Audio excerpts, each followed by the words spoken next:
it's really interesting. A lot of work that goes into it. I know you guys are always crunching the numbers to figure out what that path is going to look like. Oh yeah, there's a ton of models. That's why we call it the spaghetti plot. But there's a ton of them. There's statistical models, there's trajectory models, there's dynamic models. My favorite are the dynamic models.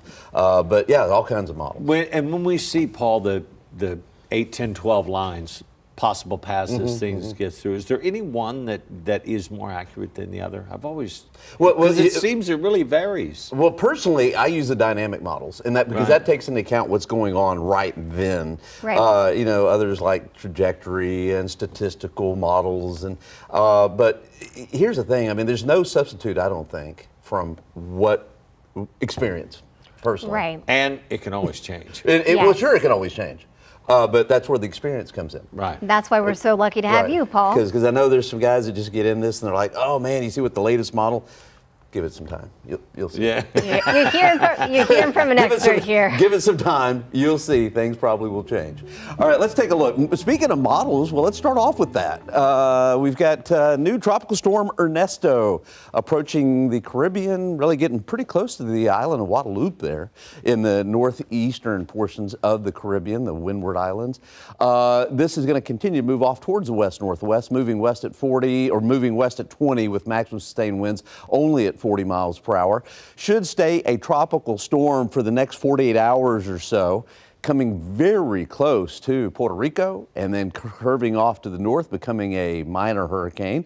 Category 2 approaching Bermuda. Could be really close to Bermuda. If you have any interest in Bermuda, keep that in mind. Now, the reason the computer models are moving this off to the north and the National Hurricane Center track is moving more to the north is the ridge of high pressure to the north of the system should weaken, and that'll make it move towards the island of Bermuda.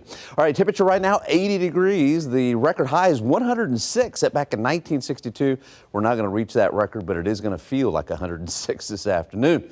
Partly cloudy skies this morning. Temperatures at noon, 92, mostly sunny. And I think with the heating of the day, once we get to around 3, 4, 5 o'clock, we'll see bigger clouds, but most of the shower activity should stay to the south and to the south and east. I'm not expecting much rain, but there may be a few showers. All right, temperature 80, Gonzales 79, Hallettsville coming in at 80 as well. All right, the ridge of high pressure, not the strongest right now, but definitely strong enough to give us hot temperatures. And we got a little inverted trough here along the coastal sections. I think today and tomorrow there'll be some isolated showers along the coastal sections. And then once we get to the end of the week and the weekend, this upper level ridge of high pressure just strengthens. And look at how strong it gets next week. That means it's going to be even hotter, I think, as we head into next week, unfortunately, and very little chances for rain. All right, high temperatures this afternoon, 99. Could be a few isolated showers down to the south and east. And tomorrow, I'm expecting a high temperature, 99, 100. And again, some isolated showers for the coastal plain, probably not for us. Heat index values really close to a heat advisory, not quite there, but I do think the end of the week, weekend, and the first part of next week, we may get there. Molds are light, ragweed's light, grass is light, pigweed is also light. Here's a look at the 14-day forecast. Now, Wednesday, Thursday, Friday, and Saturday, I've got these as the KENS 5 weather impact alert days. May have to scoot this over a little bit and really include more of the weekend and next week with high temperatures around 102 to 103. I think next week is just going to be a smoking week with lots of sunshine, 102, 103, and into the following weekend, the 24th, 25th. I think it's going to be hot as well.